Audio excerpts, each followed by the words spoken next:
Estamos de volta Convivendo Bem, mas antes de voltar aqui ao nosso papo, eu quero conferir a dica de saúde bucal com o Dr. Breno Rodrigues. Olá, Dani. Hoje eu vou fazer um alerta sobre uma doença que, quando diagnosticada no início, tem mais de 80% de chance de cura, que é o câncer de boca. Então, prestar atenção na presença de lesões ou feridas que não cicatrizam há mais de 15 dias, a presença de nódulos ou caroços na região do pescoço, rouquidão persistente, dificuldade de engolir. Tá? Na presença de algum desses sintomas, procurar um médico ou dentista para uma avaliação profissional. Tá? Então, essa foi a minha dica de hoje, Dani. Próximo final de semana tem mais. Muito obrigada, viu, doutor Breno? Obrigada a todo mundo do Instituto Breno Rodrigues, que está sempre aqui com a gente, né, falando de saúde bucal, passando essa informação importante para vocês. Vamos continuar aqui o papo com a nutricionista, doutora Cecília Lemos, né, para a gente falar sobre introdução alimentar. Né? Como é que eu devo iniciar, doutora, essa introdução alimentar nesses bebezinhos? Né? Como é que funciona? Até quando aquele leite materno é suficiente? Dani, a introdução alimentar ela deve ser realizada a partir dos 6 meses de idade. Tá? Seja uma criança que só mama, né, que está em aleitamento materno exclusivo, ou seja uma criança que já faz utilização de fórmula. Tá? De qualquer maneira, essa introdução ela deve ocorrer a partir dos 6 meses de idade. De qualquer maneira. Agora, independente, ela pode continuar mamando ali. Ela pode fazer os dois, no caso. Com certeza. A recomendação hoje é que o aleitamento materno ele possa se prolongar até os 2 anos de idade ou mais. Tá? Olha que bacana. E até 1 ano de idade, mesmo com essa introdução de alimentos, o leite materno ainda é a principal fonte de nutrientes do bebê. Então, tem que ter cuidado para as mães não achar que, porque está introduzindo os alimentos, isso vai substituir o leite materno. Tá? Agora, Ele deve ser o principal. Me surgiu até uma dúvida diante desse assunto que a gente tratou aqui no primeiro bloco, se o leite materno ele contribui para a saúde desse dentinho. Eu acredito que totalmente, né? Com certeza. Ele está ali fornecendo nutrientes, né, para que esse dente seja saudável, seja um dente forte. E pode acontecer aquelas situações, por exemplo, que a mãe, infelizmente, não está conseguindo amamentar ou não teve aquela produção de leite, né, materno e dá algum problema nessa parte odontológica? Já aconteceu? Se, por acaso, essa mãe não fez um complemento, né, com essa falta do leite materno, não fez um complemento com uma fórmula adequada. Para a idade, né, de repente pode acontecer, sim, alguma deficiência. Olha, a gente está vendo que é super importante linkar esses dois temas e a nutricionista, junto com a odontopediatra, está trabalhando juntas, né, nesses primeiros dentinhos, nessa alimentação, não é verdade?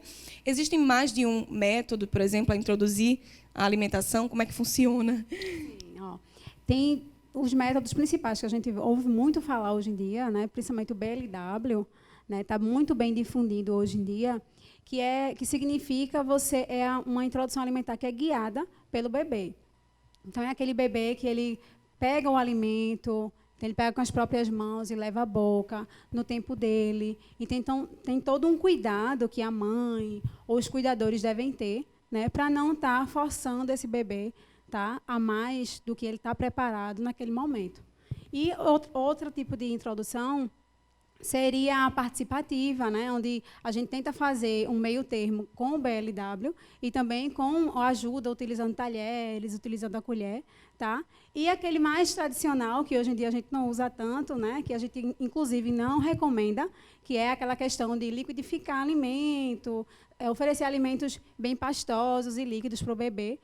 Isso é uma coisa que a gente orienta bastante, que não se utilize mais. Tá? Porque o ideal é a gente fazer com que o bebê mastigue, que tenha contato com o alimento. Tá? Muito interessante você falar isso, porque isso é um hábito de muitos anos, né? Você pega uma frutinha ali, tritura, faz uma papinha para poder... Não é verdade? A gente, hoje em dia, procura reforçar muito isso com os pais, tá? Para que faça com que a criança tenha o contato com a fruta, tenha o contato com o alimento, pegue, se lambuze, sabe? Que tenha realmente todo esse contato para sentir textura, cheiro, sabe? E aí facilita bastante a aceitação do alimento pelo bebê. Porque aquele alimento é algo estranho para o bebê. Então, quanto mais contato ele tiver com ele, mais fácil ele vai aceitar. Mas é muito importante que os pais, né, que os cuidadores respeitem o tempo e o momento de cada bebê. Entendi. Quais primeiros alimentos a gente deve colocar ali na mesinha para ver se bate aquela curiosidade de pegar, de brincar, de colocar na boca? Bom, a gente inicia sempre pelas frutas, tá? E aí, dependendo do tipo de método que for escolhido, se for o BLW, por exemplo, a gente tenta escolher aquelas frutas um pouco mais macias, né, que vai ser o primeiro contato, fazer cortes que dê para o bebê pegar com as mãos, né, e que sobre um pouquinho aqui, que a gente fala sempre que dá mais ou menos o tamanho do punho do bebê, o corte, sabe? Para que ele consiga pegar e levar a boca sozinho. Então, a gente pode usar frutas, pode usar abacate, pode usar manga, pode usar a própria banana, tá? E aí, ir oferecendo ao bebê. E também introduzindo os cereais, introduzindo as leguminosas, tá? E aí fazer com que isso faça parte do cardápio do bebê. E é interessante também que esses alimentos façam parte do cardápio da família. Que a família também se alimente ali junto, não é verdade? É super importante. Que é como até a Dani falou, é importante que o bebê veja que é uma rotina da família, a questão da higienização dos dentes. E também é importante que o bebê veja que aqueles alimentos faz parte da rotina da família, porque vai ser mais fácil dele aderir àquilo dali. É verdade. Agora, se tratando de água, doutora Cecília, a aguinha ali, ela pode já entrar, o bebê pode começar a tomar água a partir de quantos meses? Ó, como eu falei, né, o aleitamento materno ele deve ser exclusivo até os 6 meses de idade. Então, nesse período, não é necessária a introdução de água. Tá? A introdução de água ela só é recomendada a partir dos 6 meses, quando o bebê passa a consumir outros alimentos, né? Ou se é um bebê que inicia a fórmula também, ele deve iniciar o consumo de água. Agora, eu acho que uma dúvida bem frequente nessa introdução alimentar é com relação à quantidade, né? Porque a gente não sabe qual é a quantidade e a gente não sabe se a gente está aplicando ali no dia a dia os nutrientes necessários. Como é que vocês, nutricionistas, entram nessa parte? Olha, com relação à quantidade, isso é individual de cada bebê. Tá? Então, é importante a gente oferecer uma quantidade, né, mínima e é importante mais ainda a gente oferecer os diversos grupos alimentares. Tá? Isso é até bem mais importante, porque quantidade, o bebê é quem vai ditar a quantidade no dia a dia. O quanto é suficiente para ele se saciar, para ele ficar satisfeito. E isso aí a gente vai precisar ter muita sensibilidade para identificar isso. Porque muitas vezes o que ocorre é que os pais vão insistindo para que a criança coma mais, porque tem uma expectativa de uma quantidade e quer que a criança chegue naquela expectativa. Mas a gente precisa entender os sinais de saciedade que o bebê dá. Para a gente finalizar com uma dúvida bem frequente, é sobre os suquinhos de fruta. Eles são saudáveis, eles não são? Hoje em dia tem uma contradição, né? Eu queria saber de você, que é profissional mesmo da área, para dizer para a gente se pode dar o suquinho daquela fruta ou se não é bacana. Não, o consenso hoje é que os sucos de frutas só devem ser iniciados a partir de 1 ano de idade.